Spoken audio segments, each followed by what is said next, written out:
Fala galera, tudo bem com vocês? É um enorme prazer estar aqui para trabalhar a Lei Geral de Proteção de Dados. Pois bem, se você nunca ouviu falar desse tema, seja bem-vindo à nossa aula. É um assunto que está caindo cada vez mais em concursos públicos, tem tudo a ver com os seus direitos fundamentais, então é um assunto muito interessante. Então já pegue o seu caderno, a sua caneta, para justamente você anotar muitas e muitas coisas. Para quem não me conhece, então aqui eu já vou fazer uma apresentação.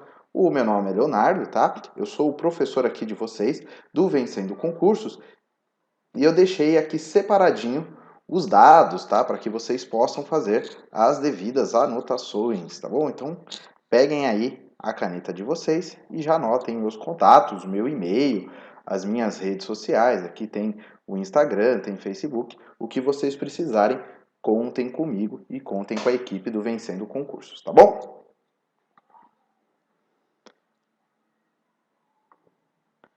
Aqui eu vou deixar para vocês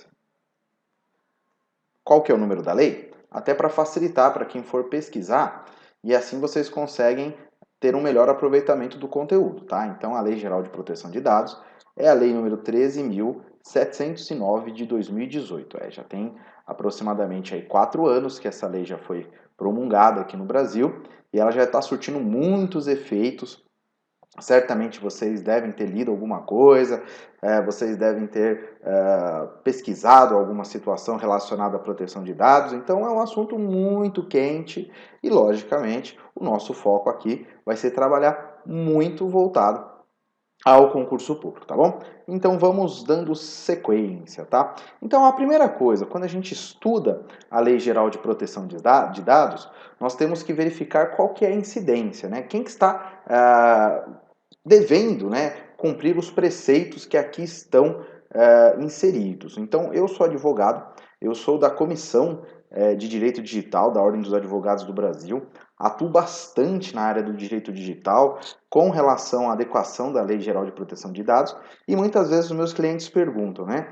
Eu estou sujeito à Lei Geral de Proteção de Dados? Eu tenho um pequeno comércio, eu tenho um supermercado, eu tenho uma farmácia pequenininha aqui no bairro, eu vendo alguns produtos só pela internet, eu vendo algumas trufas, eu faço bolo, eu tenho uma pequena confecção. Então, às vezes, as pessoas me perguntam, né, se elas estão restritas aí a observarem a Lei Geral de Proteção de Dados. Então, vamos verificar quem é que deve cumprir os preceitos da lei que nós iremos estudar. Então, essa lei dispõe a respeito dos dados pessoais, tá? Então, isso é importante. O que é protegido é dado pessoal. Então, quando a gente fala de dado pessoal, nós estamos referindo às pessoas físicas, né? Então, não há uma proteção por conta dessa lei de dados de pessoas jurídicas, né? Então, são dados pessoais das pessoas físicas, né? Então, vamos lá. Inclusive nos meios digitais, então percebam o seguinte, essa proteção, ela é feita, seja o meio que produziu esse dado, um meio físico, né? Então pode ser de repente uma ficha, né? Que você fez uma anotação de uma relação de clientes, uma empresa, né? Uma portaria de um condomínio que tem um controle de entrada e saída de pessoas e ali anota, né? Qual o seu nome? Leonardo Gutierrez. Qual o seu RG? Tal. Qual o seu CPF? Eu fiz esses dias num condomínio. Tudo bem que o acesso era por meio de carro, né? Mas ali foi me exigida CNH, né? Eles queriam saber se eu tinha CNH. Eles vão anotar o número da CNH, será que pode esse tipo de procedimento, né? Então eles anotam, às vezes num sistema, no computador, ou às vezes num sistema de ficha. Então o que a lei está dizendo? Que é a proteção de dados, inclusive nos meios digitais. Então sejam os meios físicos, mas também, logicamente, os meios digitais por pessoa natural, então, ou seja, quem que está recebendo esse dado? É uma pessoa natural, né, uma pessoa física ou pessoa jurídica. Seja essa pessoa jurídica de direito público ou de direito privado. Então, aqui o que o legislador fez? Ele definiu, né, eu vou explicar para vocês lá na frente, o que é dado pessoal, e logicamente eu já estou adiantando que dado pessoal é de pessoa física, e quem é que está recebendo esse dado, né? Quem é que está fazendo o tratamento, que eu vou também ensinar para vocês o que se refere tratamento.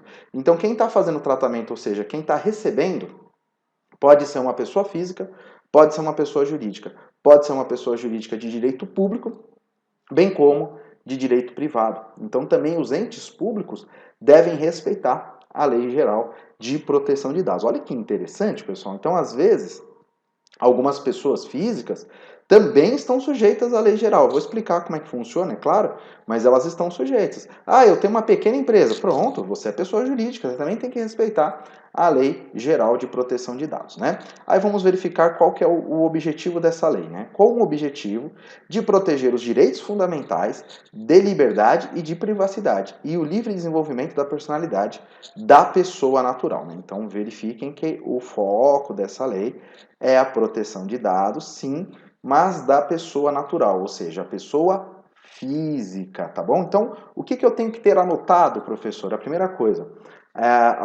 alguns pontos importantes, né? Então, de quem tem a proteção? Qual que é o dado que goza de proteção?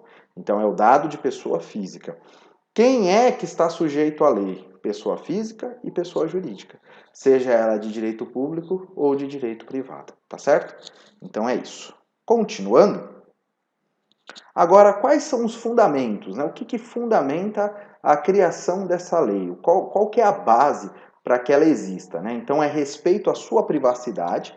Então vejam, pessoal, como que nós vivemos hoje na era da informação, a todo momento a nossa privacidade ela é invadida. Então seja você nas redes sociais, mas é uma escolha sua, né? Então eu optei em ter um Instagram e no Instagram eu posto fotos. Às vezes as pessoas postam fotos aleatórias, às vezes a pessoa posta foto profissional e às vezes a pessoa posta foto até inclusive da sua rotina diária, né? Então, mas isso é uma exposição que cabe à sua escolha. O que não pode é você ter a sua privacidade violada por qualquer pessoa que seja, sem que haja um respaldo na lei que nós estamos estudando, né? Então, o que fundamenta essa lei é respeitar a privacidade das pessoas. A autodeterminação informativa, tá certo?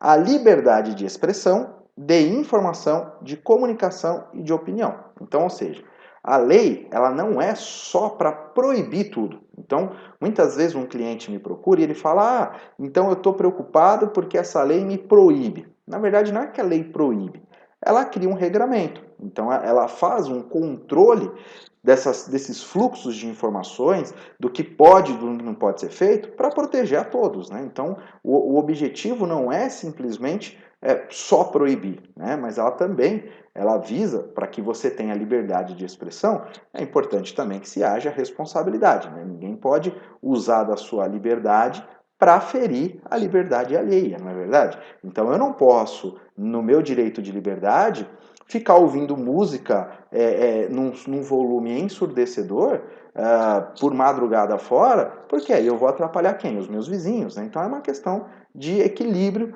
dessas relações. Então, aqui a gente sempre aprende, né? O seu direito termina quando começa o do outro.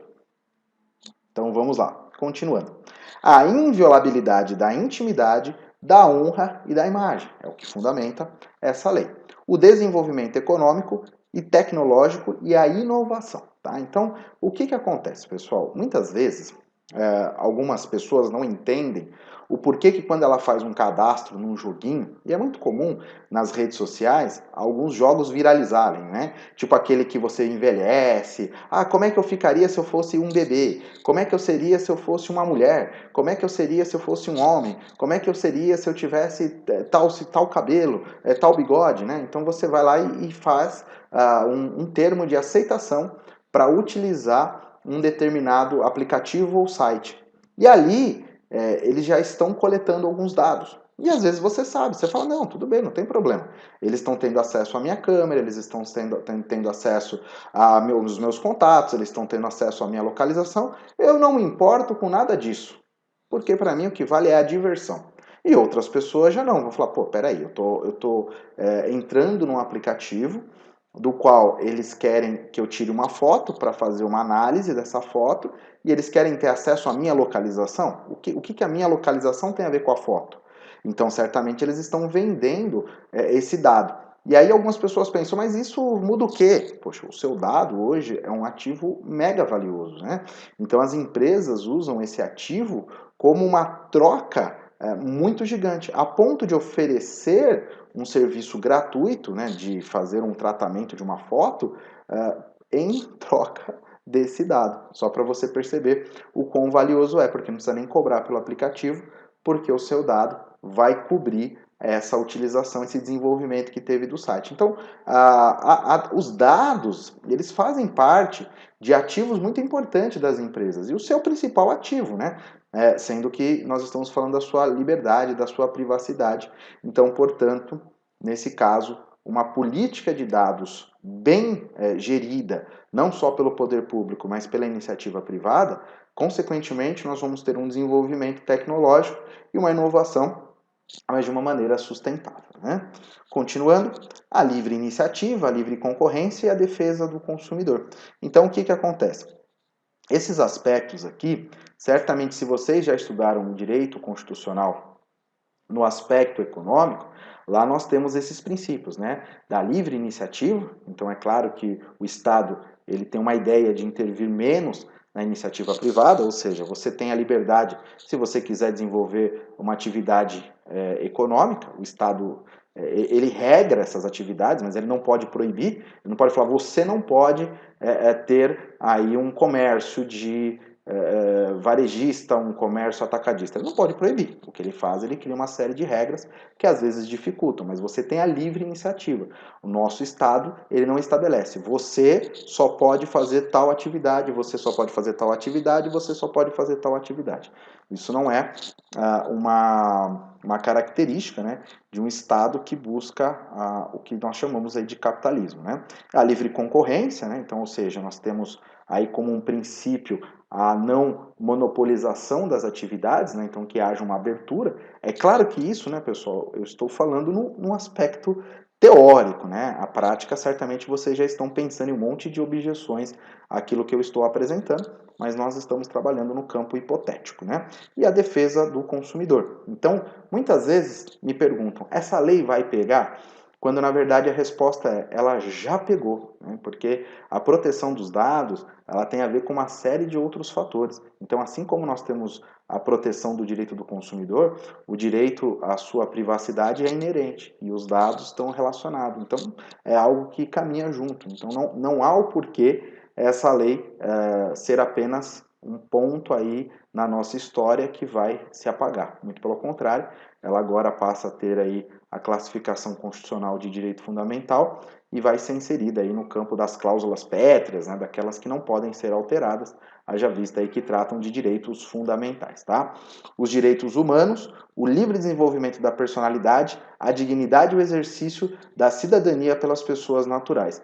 Lembrando, pessoal, que os direitos dessa personalidade, a intimidade, a privacidade, elas estão inseridas, inclusive, na Agenda 2030 da ONU. Então, ou seja, é um conjunto global que visa dar esse tipo de proteção às pessoas. Então, quando a gente pensa nos países altamente conectados e esses países seguindo diretrizes internacionais e um fluxo de relações entre as empresas, entre os países, não dá para um país hoje ficar totalmente fora dessa linha. E o Brasil, logicamente, deve estar e se comprometeu a estar alinhado a essas políticas, por isso que nós temos hoje a Lei Geral de Proteção de Dados. Tá? Então, só para vocês entenderem que isso não é apenas um movimento nosso, mas é um movimento muito maior, tá certo?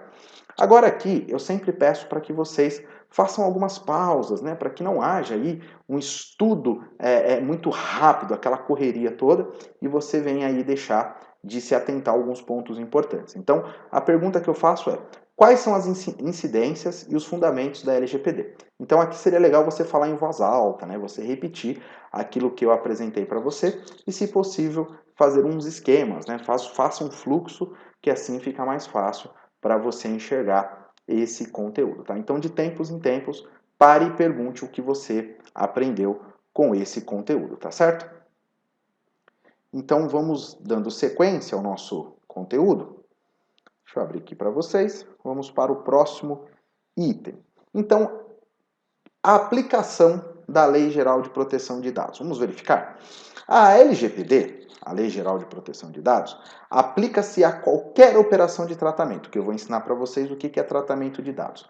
Seja essa operação realizada por pessoa natural, que é a pessoa física, ou pessoa jurídica. Então, eu já afirmei para vocês e agora eu trago novamente. Então, quem está sujeito à Lei Geral de Proteção de Dados? As pessoas físicas e as pessoas jurídicas. Sejam elas de direito público ou de direito privado, independentemente do meio. Eu já expliquei para vocês que pode ser meio digital, pode ser meio físico também. Então, quando você, por exemplo, trabalha numa empresa e você, de repente, trabalha naquele setor dos recursos humanos, né? E ali alguém passou e perguntou, eu posso deixar um currículo aqui? Aí vocês falaram, pode, deixa aqui nessa caixinha, né? Então ali vocês recebem currículos. Então é muito comum que algumas empresas recebam currículos físicos, né? Então é claro que a boa parte delas usam sistemas ou recebem por e-mail, mas existem empresas que continuam recebendo currículos físicos. Eu mesmo fui a uma loja de roupas e, principalmente na época do Natal, eu me lembro que algumas pessoas estavam com envelopes nas mãos e perguntando, né, posso deixar um currículo aqui? Aí já tinha até um local específico, né, pode, né, geralmente é uma caixinha ali, pode ir deixando aqui que depois a gerente vai analisar. Até porque eles colocaram uma placa, né? Estamos contratando. Então, é muito comum, tá, pessoal? Não é algo que é isolado, né? A gente não pode pensar que todas as empresas valem-se somente da tecnologia. Então, a lei, ela caminha de acordo com a sociedade. E aí ela tem o documento que vai fazer ali a guarda da informação. Ele pode ser físico, ele pode ser digital.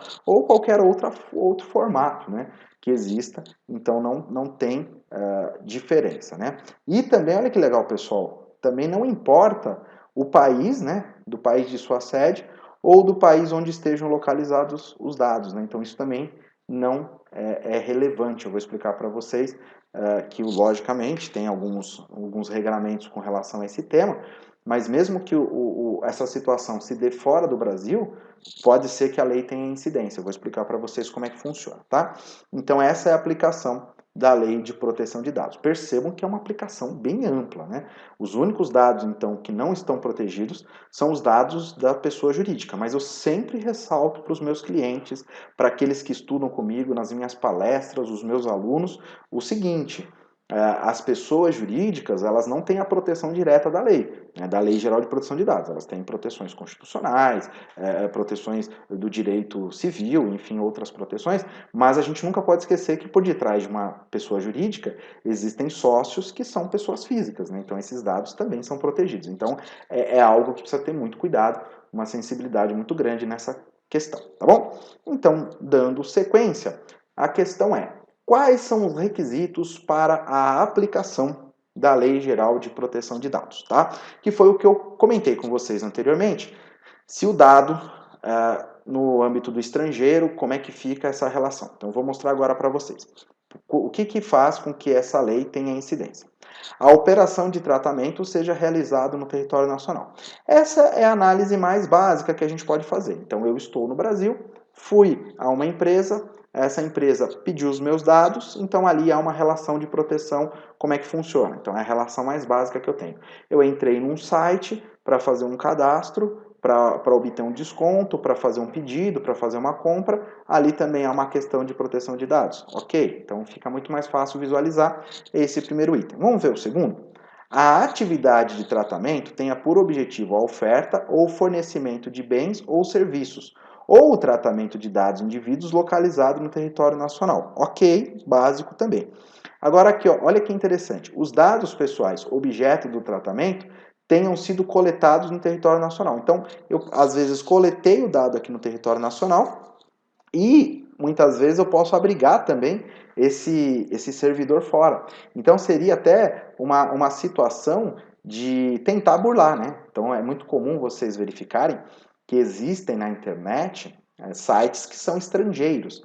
E muitas pessoas se valem desses sites que possuem servidores fora do Brasil para ter práticas ilícitas, né? Então, eu faço uma captura de dados guardo num servidor estrangeiro e penso que eu estou fora da obrigação de cumprir a Lei Geral de Proteção de Dados. Não, na verdade, se o dado foi coletado aqui no território nacional, ainda que ele esteja no estrangeiro, ele está incidente à Lei Geral de Proteção de Dados. É claro que também quem tem essa prática, né, nessa atitude criminosa, certamente não está se preocupando em cumprir a lei, mas aqui eu tenho que explicar para vocês a incidência, tá certo?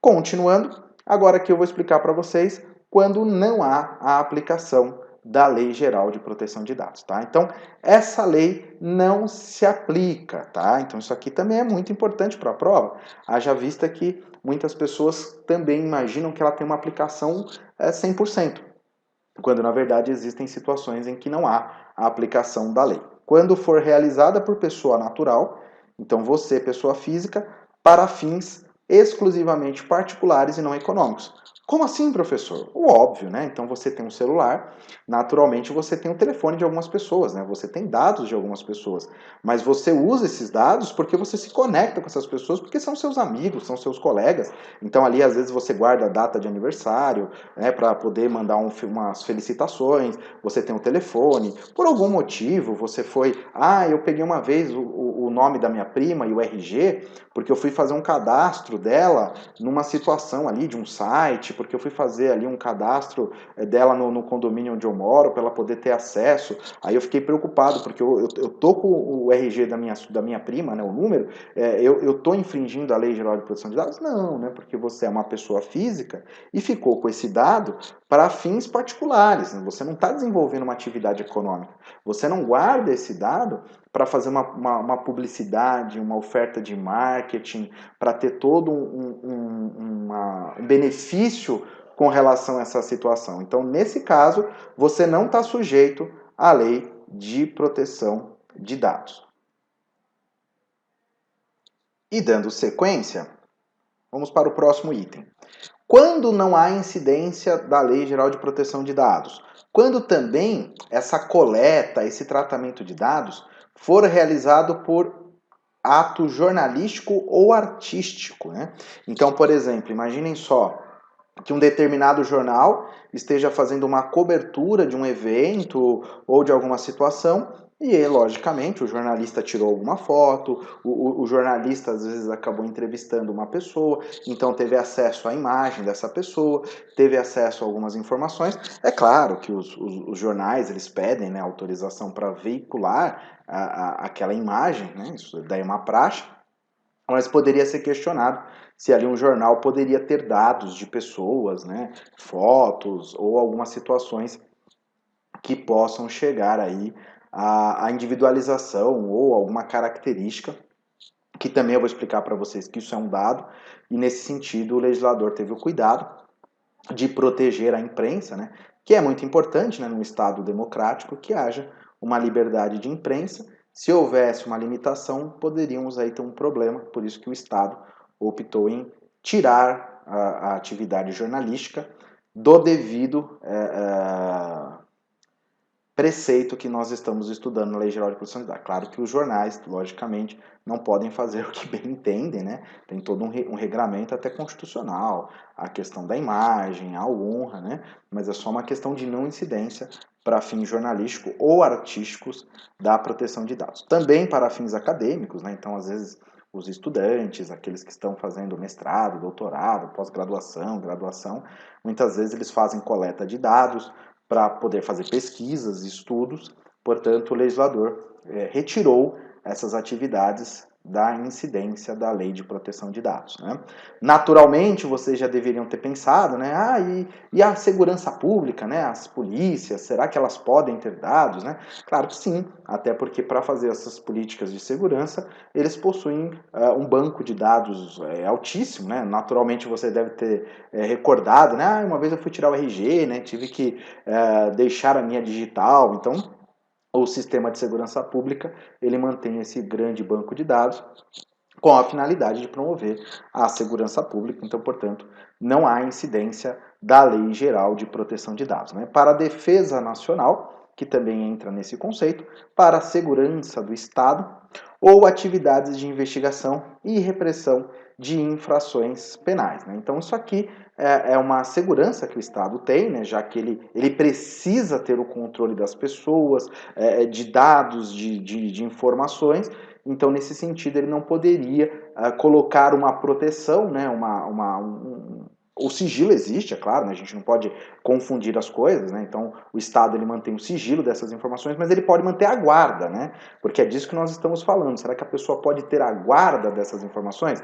Então, aqui nós estamos verificando que sim, porque a lei está dizendo que ela não se aplica para essas atividades. Não quer dizer que o Estado possa divulgar como bem ele entende, é justamente para que ele possa manter as suas políticas conforme aqui estão estabelecidas, né? Então, política de segurança pública, de defesa nacional, de segurança do Estado, ou atividades de investigação ou de repreensão de infrações penais, tá certo? Então, aqui, esse primeiro bloco que nós estamos trabalhando, ele trouxe para vocês pontos importantes, né, para que você pudesse entender a definição dessa lei, aonde há incidência dessa lei, a quem se destina, né, quem está sujeito a essa lei, e assim nós vamos verificar no próximo bloco quais são as outras definições. Então eu vou definir para vocês o que é um dado pessoal, o que é um dado sensível, o que é um operador, o que é um controlador, quais são os agentes de tratamento, o que é a ANPD, enfim, eu vou fazer as definições justamente para que vocês possam entender melhor os pontos importantes dessa lei. Espero que vocês estejam gostando desse assunto, porque é um assunto, além de importante para a prova, é importante para a sua prática, né, o seu exercício de cidadania, e conte conosco, logo a gente já volta. Um grande abraço, espero vocês na próxima aula. Olá, tudo bem? Seja bem-vindo, seja bem-vinda aqui ao Vencendo Concursos. Você acaba de assistir a uma aula, uma parte das muitas aulas que nós temos aqui no nosso treinamento intensivo para o cargo de técnico legislativo ou analista legislativo. E se você chegou até aqui é porque você gostou, não é verdade? Então continue, porque eu tenho um recado importante para te passar.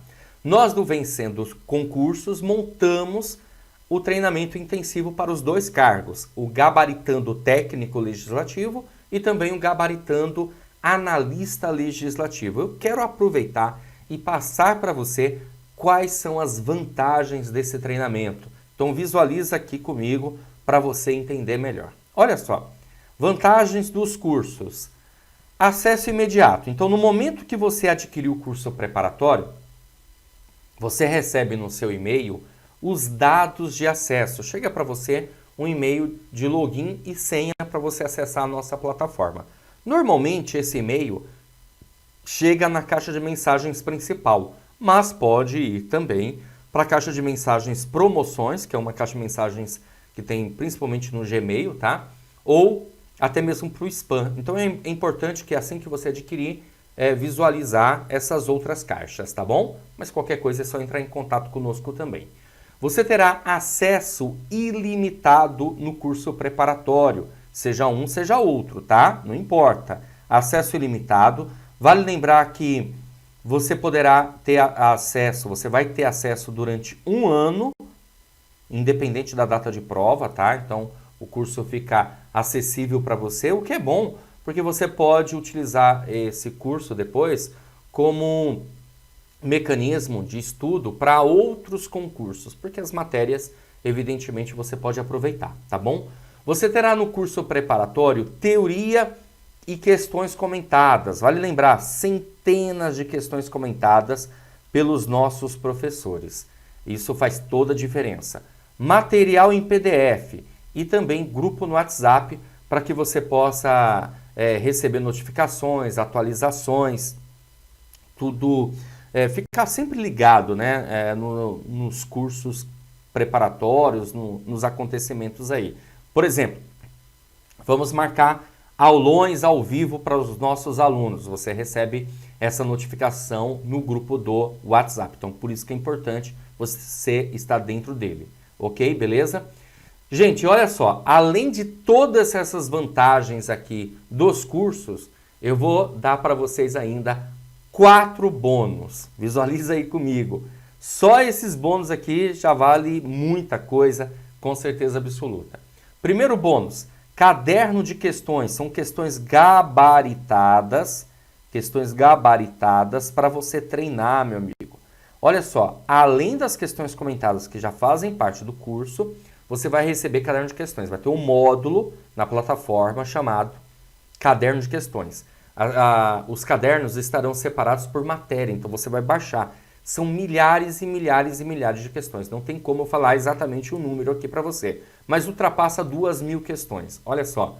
Tudo isso para quê? Para que você continue estudando com a gente sem precisar sair da plataforma. Né? Porque pensa bem, ó, você vai ter a parte teórica, vai ter resolução de questões comentadas e aí depois ainda por cima questões gabaritadas para você treinar. Além desse bônus, esse é o bônus 1. Bônus 2. Redações corrigidas. Serão 2 redações antes da prova, tudo bem? Que você vai ter direito. Essas redações corrigidas são individuais. Então o que vai acontecer? A nossa professora encaminhará para vocês o tema, beleza? Você vai fazer uma redação, vai encaminhar para ela essa redação e ela vai corrigir redação por redação, de maneira individual. Só que tem um detalhe interessante. A prova ela vai acontecer no dia 5 de março para analista e no dia 12 de março para técnico, né, de 2023. E no dia 16 de abril nós teremos a prova discursiva, redação. Só vai fazer essa prova de redação quem for aprovado, classificado na prova objetiva. Então, para esses aprovados classificados, vai ter direito a mais uma redação corrigida. Olha só que bacana. No dia 3... no dia 3 não. O bônus 3, redação corrigida para os classificados. E bônus número 4, 2 simulados. Nós vamos aplicar 2 simulados para os nossos alunos. Fantástico, né? Esses simulados, eles ocorrerão em janeiro e fevereiro. Não tenho a data exatamente agora, mas você sendo aluno vai ter todas essas informações evidentemente, tá bom? 2 simulados. Porque a gente sabe que com um simulado você passa a ter uma ideia, uma noção de como que está realmente o seu desempenho, o que você precisa melhorar, tá bom? Os simulados, eles são questões ou inéditas ou questões adaptadas que a gente utiliza para justamente fazer isso, medir o seu desempenho, beleza? Show de bola, fantástico. Eu vou fazer uma promoção especial de lançamento, é valor de lançamento, eu não sei até quando eu vou conseguir segurar esse valor, então você está assistindo aí a esse vídeo, tem que aproveitar. Quais são os valores de lançamento? Vamos lá, ó.